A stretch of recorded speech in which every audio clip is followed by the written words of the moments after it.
So tonight what I'm going to talk to you about is feedback. And again, thank you very much for everyone who did come tonight, because it's a beautiful night in Seattle. And I want to get a feel for who is in the room. So who here already is a product manager? Okay, great. Who is hoping to become a product manager? All right. Anyone designer? Good, because I did the slides myself. And I won't offend as many of you. And then technology? Okay, great. So thank you very much for being here tonight. So I was a child that was extremely afraid of the dark. And there was monsters just lying everywhere, under the bed and in the closet. And I was afraid to open the door and see what was there. Before I would go to bed at night, I made sure that the door was just securely closed. And I think a lot of people approach feedback like that. They see this door slightly ajar, and they're afraid to see what is behind it. And I think no matter what your role is in a company, you elicit or you provide feedback. I've been an educator. I've set up a program in Japan in 3 different campuses. When I was in venture stage finance with H&Q, I would provide and give feedback. And when I led client services in the Americas with Amex, or product manager with Expedia and other companies, even a founder, you get a lot of feedback. As a leader, which all of you will be, or maybe you are with your teams, you get and elicit feedback in the roles. And then peers, you give feedback. So I think everyone here has been qualified. You've been giving and getting feedback throughout your lives. But I want to shine a light on what's in the closet, and I want to peel back. What is feedback? The why of the feedback, and then we're going to go into the how of feedback. So it's amazing. Feedback is something that it's a word, it's a mechanism that's been around for centuries, but it's actually a word that's only been around since post-World War II, when we were talking about feedback loops with circuitry. But feedback itself is a relatively new word. But we certainly hear this a lot, and I want you to feel, what does it feel like when somebody's, can I give you feedback? Some of us get that guttural reaction, and you want to know who is giving you feedback on what, how are they giving feedback. Especially if you don't have context, you can kind of feel your gut clench up. So I want to talk a little bit about why. Before I go into what was going on, could I hear who was the person who was eliciting feedback on their blog? Can I see a raise of hands? Okay, can I hear from a couple of you about what your experience was on eliciting feedback, on the feedback you received? For which instance? For any of them. Like, what did it feel like? Did one feel more useful than the other? Okay, yeah. No, it was very frustrating. Yeah, thanks for speaking up. Yeah, that's kind of the point I'm trying to make. It's very hard. Thank you. Great. Thank you. Does anyone else who's a number one? Yes? Yeah, I feel I don't feel comfortable when he is bashing about the negative parts. But if I think I can manage my emotion, I think I can get more critical or helpful tips from that. Well, the good I bashed him pretty hard. Yeah, I heard you. Well, the good feedbacks, I really feel elated, but it's everything we have achieved already. So, yeah. The actual helpful info is limited. In my opinion. Yeah, that's exactly right. But they're both better than no feedbacks. Yeah, they are. That's great. And we have time to maybe hear from a number 2, but then we're going to move on. Does anyone else who was giving feedback want to speak? Oh, who was giving? Yeah. Well, I gave a lot of negative feedback. Yes, I heard. I could see that he was taken aback. Yeah, yeah. And what's interesting, yes, exactly. We had 3 rounds of feedback. 1 was positive, 1 was negative, and the 3rd was no feedback. And there's actually some psychology that's employed here with the types of feedback. So we're used to feedback. Our bodies give you feedback. I was a lot more animated when I was giving negative feedback, you would notice, versus positive. That might be a different talk. Yeah, so what you have here is the way that positive and negative stimulate the places, in your brain. So if you give somebody positive feedback, actually it opens them up to hear more negative feedback. So it's interesting. A lot of people say don't pay attention to the positive feedback. You actually should. You should know what's working, but also there's a way to give feedback. But the negative feedback actually stimulates another part of you, which is more the fight, and it makes you a lot more... You feel some reticence and some hesitance, and you might actually feel attacked, and you might feel like you have to defend yourself. So both of these bring up some emotion, the positive and negative. So one way you might do that, and this is from Brené Brown, is actually there's 3 strengths and then an opportunity. And so in order to know about how to interact with our customers and recognize and provide good feedback, we need to know what good feedback looks like. And so here, imagine the 3 strengths. So the 3 women on the beach and then the positive here. So if I go back to the blog talk that we just did, say, hey, I really loved you using first person. I really connected what you had there, and I thought the topic was really interesting, and the length was perfect to keep my attention. I noticed a lot of grammatical errors that I think detracted from what it is that you were trying to say. Why don't you sleep on it or give it to me and I'll correct it and have it to you in the morning? And that's a much more succinct way versus just positive, just negative, or nothing, because that's more actionable. And this is another way to put it. If you really know what, and again, ask with your users and your customers, do you know what the expected outcome is? What's going right? What's not going well? And then what are the ways to do that? So let's get into the crux of things. So there's different types of feedback we've been getting in our entire life. In school, we've gotten the qualitative and quantitative. Quantitative, you got 10 out of 10. You all are amazing. You got an A+ on your score. Qualitative, you get along well with others. We'll also give you an A for that. So that's the qualitative versus quantitative. Again, here, informational versus the motivational. We've been getting this the whole life too. You have, this is your blood pressure, this is your pulse, or, hey, that caliper, we can get a lot more this year than last year, maybe hit the gym. And that might be motivational. But in user-facing or customer-facing feedback, you want to look at vanity and actionable. So yes, you have some nice, unique visitors. You feel really good that particular day where you have the spike here. But what caused that spike? How much did you pay to get that spike? Where are the channels? So it's much more interesting to get actionable feedback. What was the cost of that? What can you do with that? What's your customer acquisition costs? And we'll go more into the analytics. So feedback is really important because you want to know what you're doing well and where you can do better. And there's different ways to do that with early customer feedback.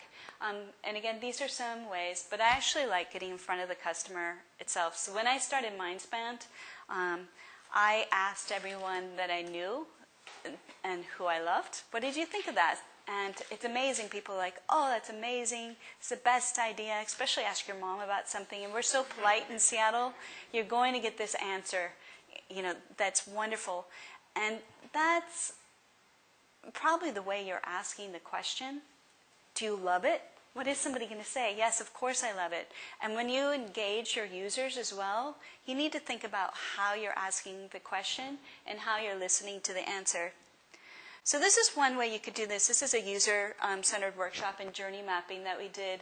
I'm also on the associate board for the Pacific Science Center, and so some of the good folks at Nordstrom's partnered together, and we did a workshop here for journey mapping. And you can do it, journey mapping, what is the customer journey? You can talk about experience. You can talk about workflow. If you have more of an intangible product, you can look at those customer intersects. So here we sent a survey before to the recipients of that were going to participate in this panel. And we really made sure that the panel and the group was really diverse. None of us could invite more than 3 people. And so we made sure that there were people in different demographics, people we didn't know, and people that were really representative of the people we were trying to target. We sent a short survey. We used that survey to come up with categories that we could divide them in, go deeper.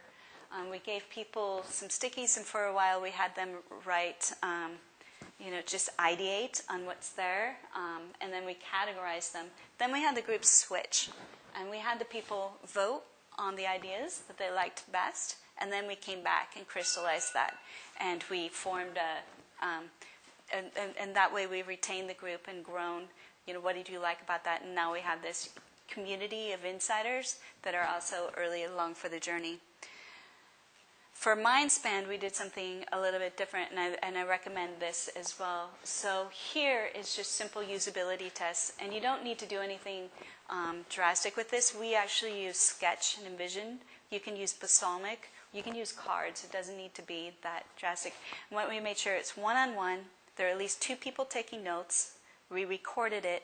We gave a set script people to perform tasks, and we watched how people perform the tasks. Where do they hover, where they didn't. And that's why I like Envision, because you can simulate. If it's a website you're building, you can simulate it quite well. And you have the person, of course, talk out loud as they're going through the steps, so you can see where they're struggling and where it's not. We actually found this invaluable. We went through 3 design sets because we had one that was too simplistic, one that was a beautiful design, it was too hard to execute and follow, and then this was the Goldilocks of the design, so we went with this. We found that really valuable. And you can do this, even though I say early stage, if you're trying to introduce a new feature, that also works. And this was for people who take pictures of the slides. You can also go after social media, but when I say if you use social media for customer feedback, I'm not actually talking about the likes. Run an ad, set up a group. You can try different things in Google as well. Set up an Instagram page. But if you're going to use some testing and looking for customer interaction, you better have a really good pulse of what's happening in those social media sites, and they move quickly, and set up some keywords. And you might actually want to see what your competition is doing in this space too, because this is a very visible way to see how your competition might be experimenting. But as your product grows, there's some other mechanisms that come into play. And if you take nothing else away from this talk tonight, it's the voice of the customer. And really understanding where these customer intersects are, and then make sure that you have a feedback mechanism at every one of those customer intersects, especially at the front line. So several months ago, I had the great pleasure of meeting Jim Donald, one of the former presidents of Starbucks. And one of the first things he did when he started at Starbucks is he went back to the front line, and he wanted to find a store where he could work in, and he could interact with the customers and talk to the baristas, because he understood very well that if we don't get this, our core value proposition right, this is our core product to the consumers, we're not going to be successful. And he learned that from Sam Walton directly. Sam used to work at Walmart, and Sam Walton told him, you are never, ever, ever too small for the front line. And at Expedia as well, we used to take rotations in the customer service centers. It's just a great way to keep forward. And this was a very early journey map. I think even before I really knew how to do a journey map, it was a way for me to think, what's the happy path? What's the unhappy path? What's the expected behavior? What might go right? What might go wrong? And what can we do about it? But I would recommend, no matter how you do it, take a path for the customer's intersects, whether it's a workflow diagram or others. Now I want to go to NPS, or Net Promoter Score. How many people here are familiar with NPS? Great. And those of you who didn't raise your hand, you will have an opportunity to interact with the Net Promoter Score either tonight or early tomorrow, because we're going to send you one to get feedback on what we're doing right, where there's opportunity for products that count. But here, this has actually been around for a while, since 2003.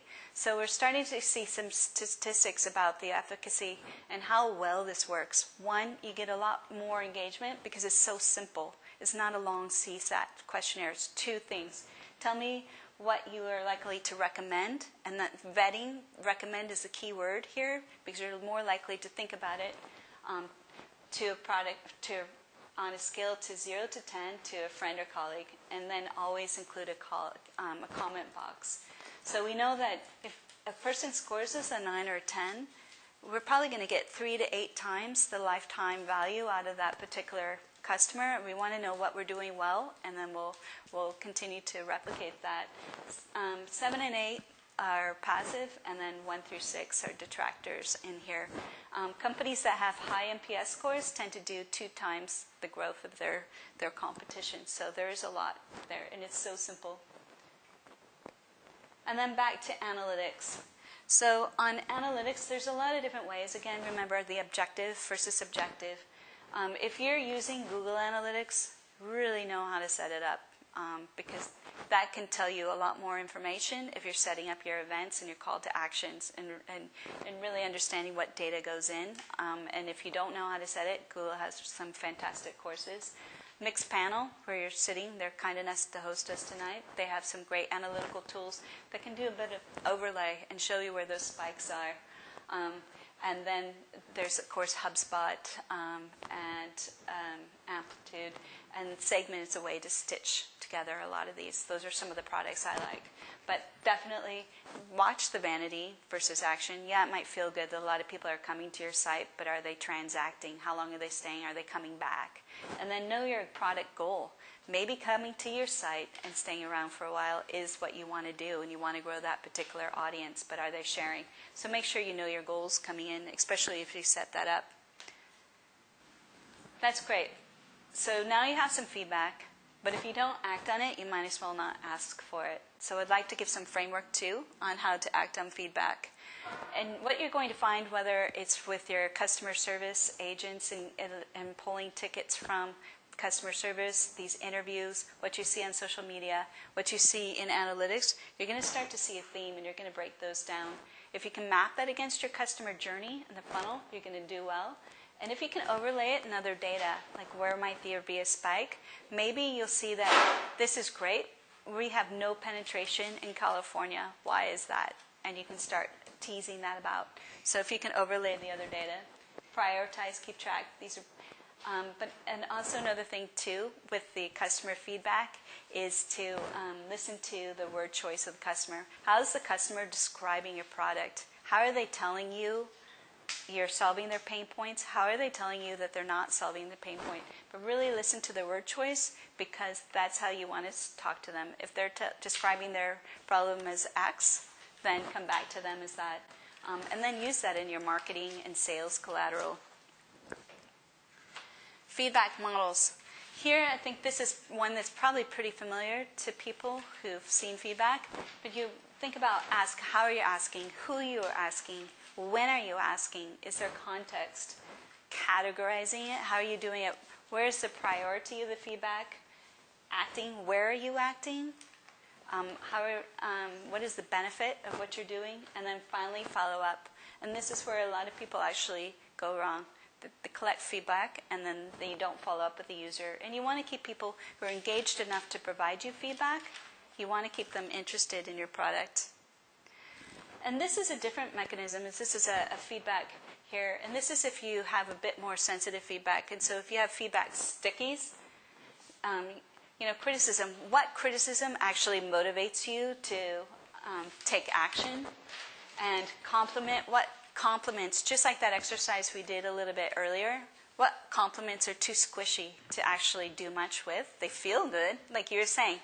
The compliments feel good, but there's not much there, right? So you can start putting things into that matrix. And then this is too long to read, but I'm about to tee up a little bit about how you interact and get feedback with your peers as well. So mostly, I think here, you want to sit next to somebody and sit next to your customer and listen and ask questions and lean in. This is your opportunity to learn from the customer and extract the information than it is for the customer to speak to you. So peer feedback. I agree that it's not always pleasant, but you can provide a better product, and the more planning you can do up front, the better it is for the customer as well. So these are some basic ways. PRFAQ, who here has used this process? Yeah, a few of you. It's press release and then frequently asked questions. It comes out of Amazon. So you basically write a press release of what you think that the product might be. And then you write frequently asked questions. But there's a workshop that comes before. And the idea is you iterate again in front of your peers until it's very concise and clear what you're doing. And some businesses then put that into the business requirement document. But also for feedback, And for these user tests, you want to have acceptance criteria. What is it supposed to do? And that will actually help with your customer interactions and eliciting feedback there. User acceptance tests as well. We went into some of the mechanisms, the journey mapping, the one-on-one interviews, but any work you do up front will really pay dividends down the line, and peer reviews too. So again, secure feedback, safe and attention, positive, be specific, and contextual. So again, let me go back to the product management thing example. Look, you have some grammatical errors. You get confused between they, or there and there, in lines 42 and 57. Just fix those and it's good. So that's more specific and more contextual, easier to act on as well. So the way you interact and construct your tests with users and the way you tease out information, you want to make sure that you can get to specific and actionable. So here we talked about the 5 methods for managing customer feedback. Again, user journey mapping, one-on-one interviews, NPS scores, analytics, and the voice of the customer.